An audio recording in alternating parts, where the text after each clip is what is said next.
नमस्ते। आप अब तक कूलम्स लॉ पढ़ चुके हैं। कूलम्स लॉ की एप्लीकेशंस और बहुत सारे क्वेश्चंस उससे रिलेटेड आप कर चुके हैं और भी दूसरे टॉपिक्स पढ़ चुके हैं। और कूलम्स लॉ से आपने ये सीखा है कि किन्हीं दो चार्जेस के बीच में जो इंटरेक्शन फोर्स है, किन्हीं दो चार्जेस के बीच में जो इंटरेक्शन फोर्स है उसको आप इस तरह से लिखते हैं।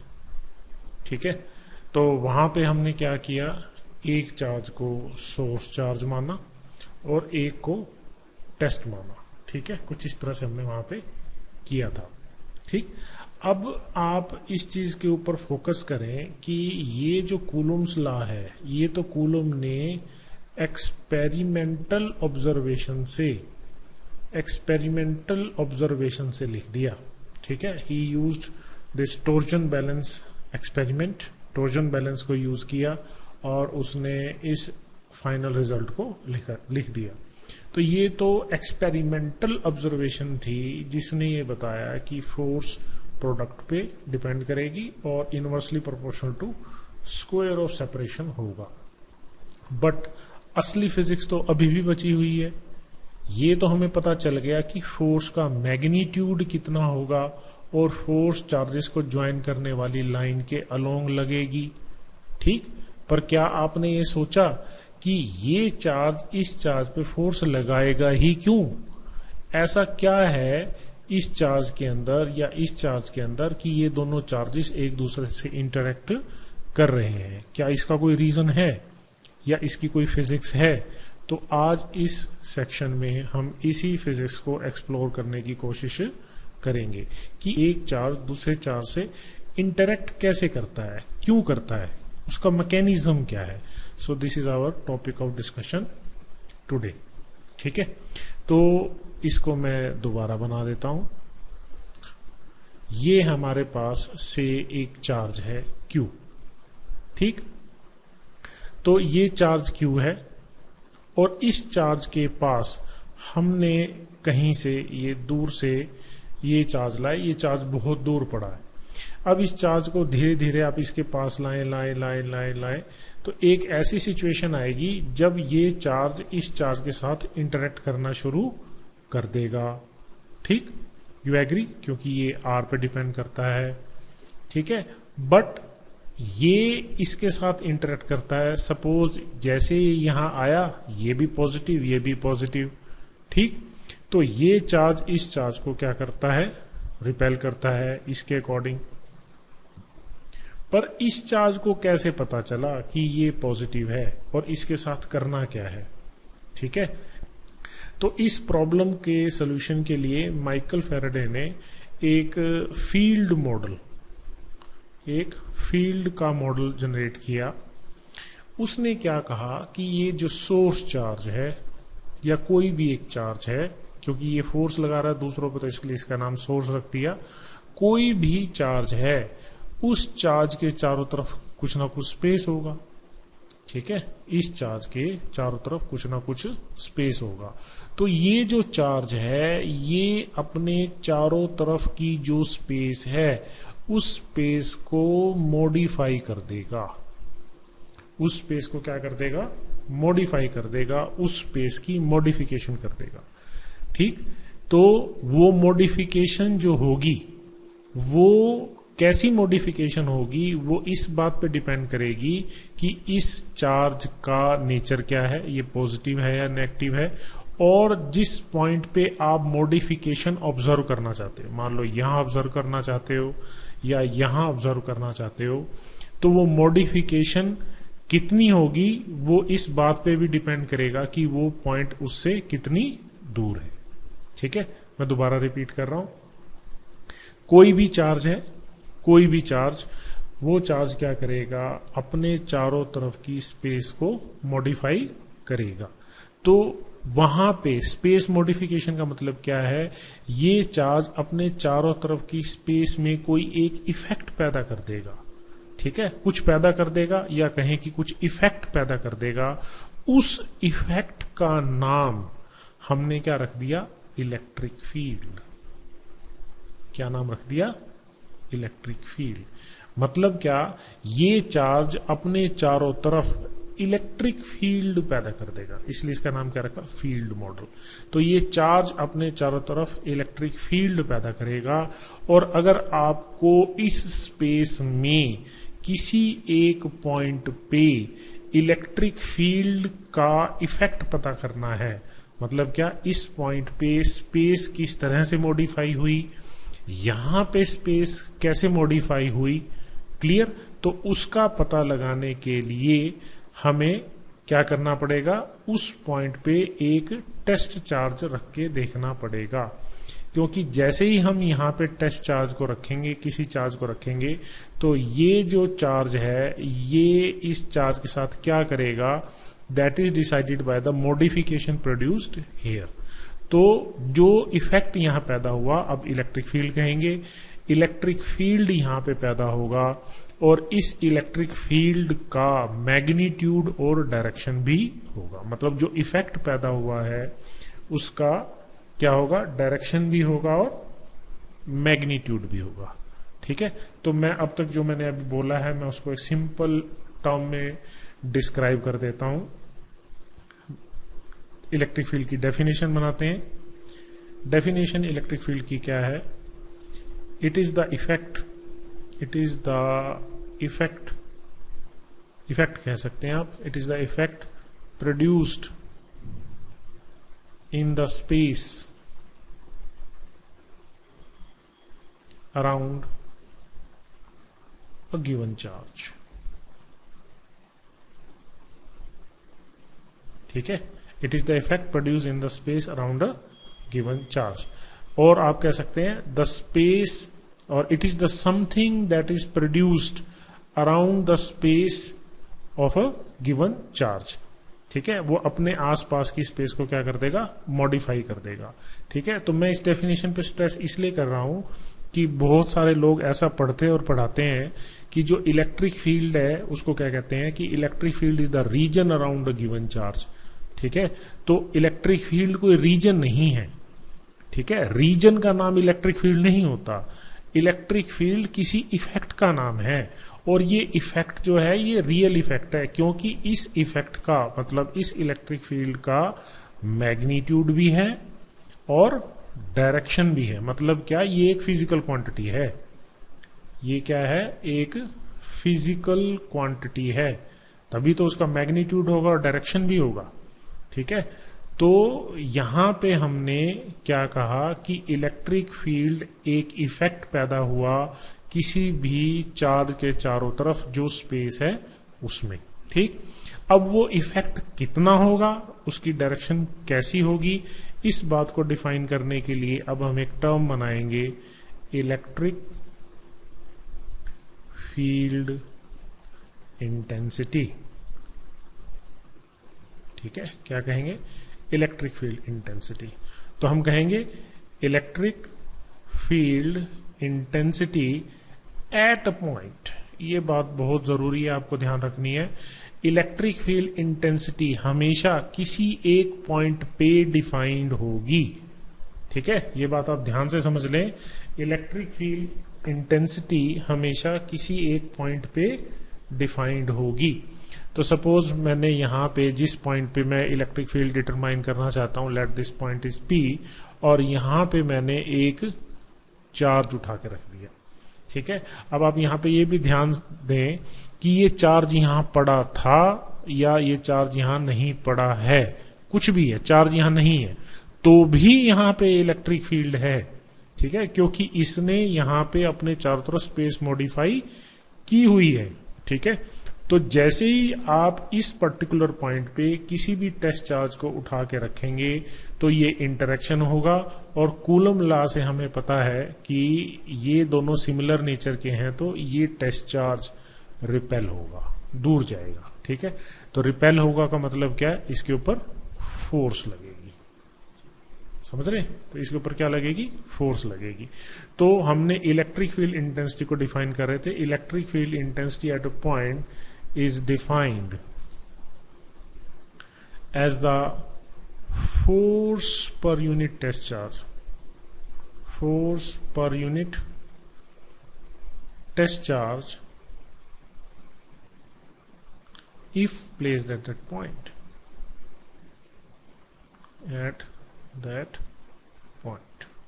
ठीक है, तो इसको हम लिख देते हैं। इलेक्ट्रिक फील्ड इंटेंसिटी का जो सिंबल है वो हम बना रहे हैं ई वेक्टर, क्योंकि एक वेक्टर फील्ड है, एक फील्ड पैदा हुआ, मैग्नीट्यूड और डायरेक्शन है, and that is equal to force पर unit test charge, the force experienced by the test charge. So that is our definition of electric field intensity, and that was the definition of electric field, and this is electric field intensity. Now this electric field intensity, अगर आप इसका magnitude ले लेंगे तो that is the magnitude of that physical quantity electric field, और direction यहाँ पे क्या होगी, direction ऐसे होगी, E is in the direction of F जिस direction में, क्योंकि पॉजिटिव चार्ज है, ठीक है, हमने पॉजिटिव चार्ज के लिए डिफाइन कर दिया इसको। So E and F are both in the same direction, ठीक। बट अगर यहाँ पे नेगेटिव चार्ज होता, कई बार बुक्स में लिखा हुआ है, कोई कह दे कि सपोज आपने टेस्ट चार्ज नेगेटिव ले लिया, ठीक है, क्योंकि इससे कुछ प्रॉब्लम्स खड़ी होंगी आगे, तो उससे बचने के लिए हम यही कोशिश करेंगे कि पॉजिटिव ही लें। बट कोई जिद करे कि नेगेटिव ले रहे हैं तो नेगेटिव ले लें, तो नेगेटिव के केस में फोर्स इस डायरेक्शन में आ जाएगी, बट इलेक्ट्रिक फील्ड इसी डायरेक्शन में रहेगा। मतलब इलेक्ट्रिक फील्ड और फोर्स की डायरेक्शन क्या होगी, अपोजिट। कैसे, आप Q यहाँ पे ये चार्ज नेगेटिव है तो E और F की डायरेक्शन क्या होगी, अपोजिट आ जाएगी, ठीक है। बट हम जो भी न्यूमेरिकल निकालेंगे, कोई भी सिचुएशन करेंगे, तो हम टेस्ट चार्ज को पॉजिटिव मान के चलेंगे, ठीक। तो यहां तक अब आपको ये समझ आ गया होगा कि किसी भी दो चार्जेस के बीच में जो इंटरेक्शन का जो रीजन है, that is the space modification around a given charge, और उस स्पेस मॉडिफिकेशन की कुछ इंटेंसिटी होगी किसी भी पॉइंट पे, उसको हमने क्या नाम दे दिया, इलेक्ट्रिक फील्ड इंटेंसिटी। तो इसको मैं आपको एक और अलग से एग्जांपल से समझाता हूं। सपोज ये एक चार्ज Q1 है, ये दूसरा चार्ज Q2 है, ठीक है। अब ये Q1 चार्ज थोड़ा सा आगे चला गया, ठीक है, तो यहां पे इन दोनों के बीच में गैप कम हो गया, तो आप कूलम लॉ से कहेंगे कि इनमें फोर्स बढ़ जाएगा, ठीक है, इनमें फोर्स क्या होगा, बढ़ जाएगा, तो ये ज्यादा रिपल्शन फील करेगा। बट आप ये देखिए कि ये यहां से यहां तक गया और इसने फोर्स एक्सपीरियंस करना ज्यादा शुरू किया, तो ये इंफॉर्मेशन इस चार्ज के पास कैसे पहुंची कि ये थोड़ा सा आगे चला गया, ये इसके पास आ गया, ठीक है। तो बात वही है, जैसे ही ये पास जाएगा, आगे बढ़ेगा, तो ये इसके आसपास की स्पेस अकॉर्डिंगली मॉडिफाई करता रहेगा। तो आप इसको इस तरह से भी कह सकते हैं कि इस हर चार्ज के चारों तरफ कोई भी चार्ज जो है वो एक डिस्टरबेंस या वेव्स भेजता रहता है, ऐसे भी कह सकते हैं आप। समझने के लिए एक एग्जांपल ले लेते हैं, और जो वो डिस्टरबेंस भेज रहा है, वो डिस्टरबेंस यहां से यहां पहुंचने में कुछ टाइम लगता है, ठीक है।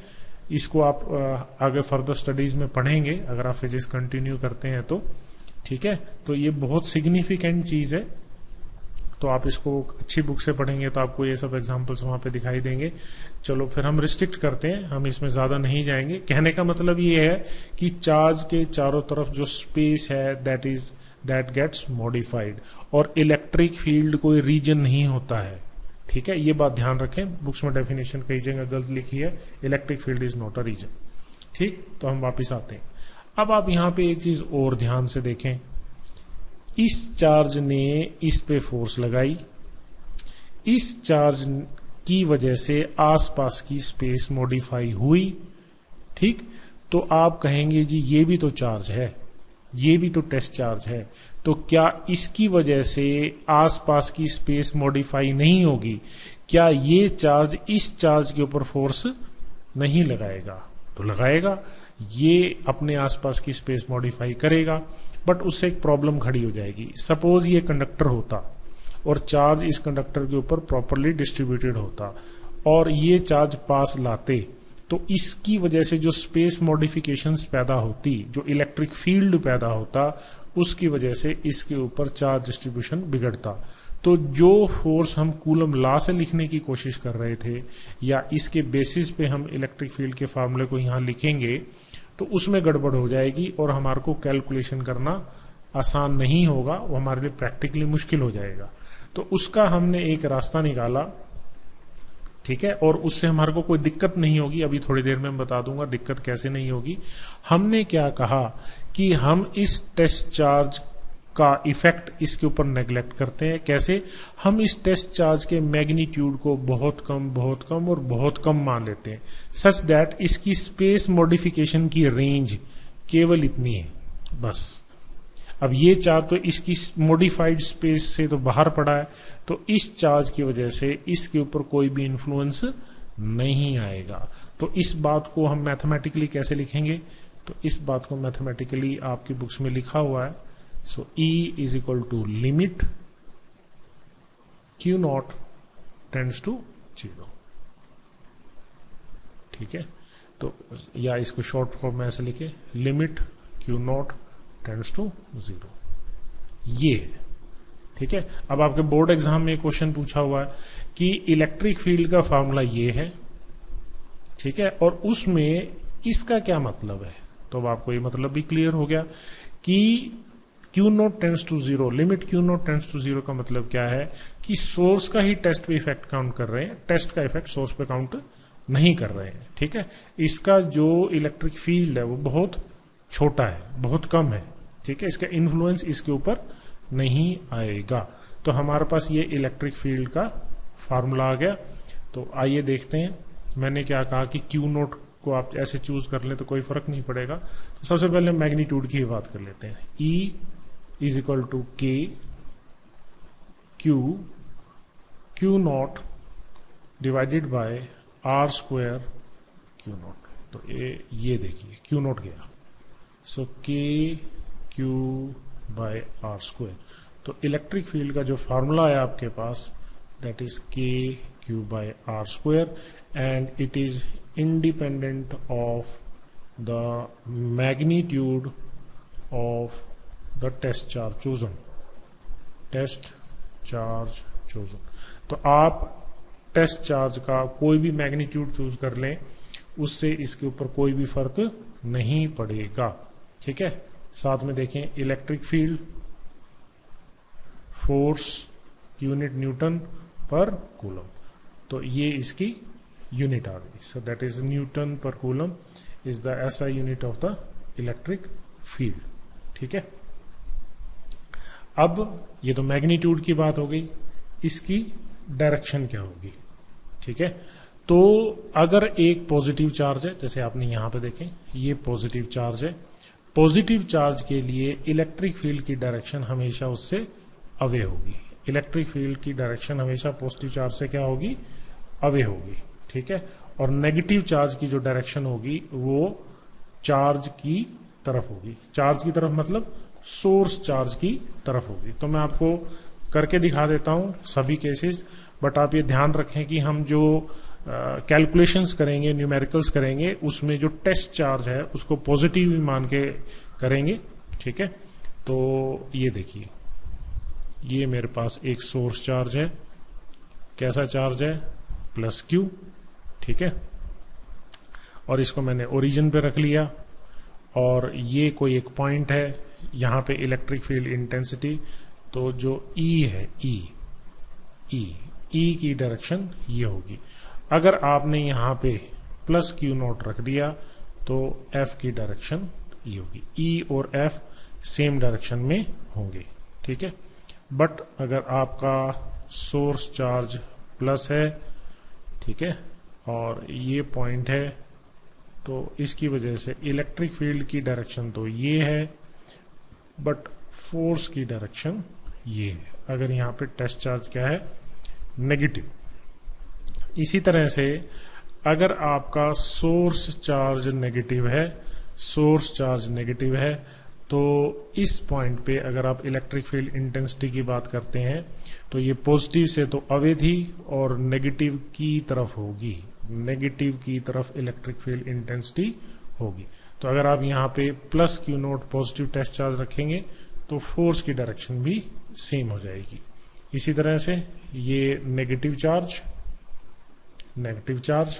और ये पॉइंट है, यहां पे अगर आप क्या रख दें, नेगेटिव टेस्ट चार्ज रख दें, तो इस पॉइंट पे इलेक्ट्रिक फील्ड की डायरेक्शन तो ये है, ठीक है, और फोर्स की डायरेक्शन क्या होगी, ये हो जाएगी, ठीक है।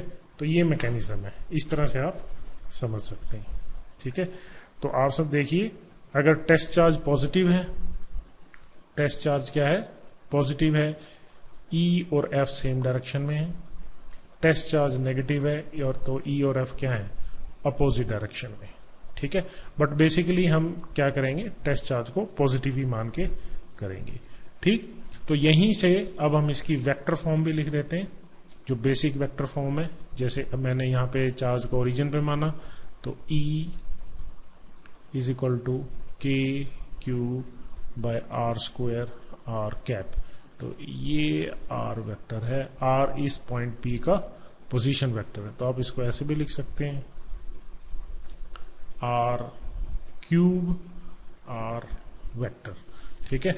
और अगर आप इसको कार्टेशियन कोऑर्डिनेट फॉर्म में लिखना चाहें, ठीक है, तो आप इसको कंपोनेंट बना लें, एक्स आई कैप, वाई जे कैप, जेड के कैप। क्योंकि चारों तरफ की स्पेस मॉडिफाई हुई है, ठीक है, 3 डायमेंशनल मॉडिफिकेशन है, किसी भी स्पेस के चारों तरफ 3 डायमेंशनली स्पेस मॉडिफाई हुई है। तो X square plus Y square plus Z square, तो ये क्यूब है, तो यहाँ पे 3/2, और यहाँ पे क्या आएगा, एक्स आई कैप, वाई जे कैप, जेड के कैप। तो यहीं से आप ई को आप क्या लिख सकते हैं, component of electric field along X axis, component of electric field along Y axis, component of electric field along Z axis. तो इसको और इस सिचुएशन को कंपेयर करें, तो यहां से आप इलेक्ट्रिक फील्ड के कंपोनेंट्स ले सकते हैं। सो दैट इज के क्यू डिवाइडेड बाय दिस। तो इट्स वेरी सिंपल, ठीक है। तो आप देखिए कि हमने इलेक्ट्रिक फील्ड के कंपोनेंट्स लिख दिए। इसी तरह से आप ई वाई लिखेंगे, तो ये ऐसे कैसे आएगा, ठीक है, इंटू वाई। इसी तरह से ई जेड सेम यही क्वांटिटी अंदर और बाहर जेड कोऑर्डिनेट, ठीक है। तो देखिए आपने इलेक्ट्रिक फील्ड के एक्स वाई जेड कंपोनेंट्स लिख दिए, ठीक है। और अगर हम इसकी ग्राफिकल वेरिएशन बनाना चाहें, तो ये E is inversely proportional to R square, ठीक है। तो अभी हमने जो ऊपर स्पेस मॉडिफिकेशन की बात करी थी, मतलब इलेक्ट्रिक फील्ड की बात करी थी, तो जो स्पेस मॉडिफाई होता है, जो इलेक्ट्रिक फील्ड बनता है, वो इलेक्ट्रिक फील्ड किस पे डिपेंड करता था, चार्ज के नेचर पे, ठीक है, पॉजिटिव चार्ज है या नेगेटिव चार्ज है, और यहां से डिस्टेंस कितना है, उसको अब हमने इस फॉर्म के अंदर लिख लिया।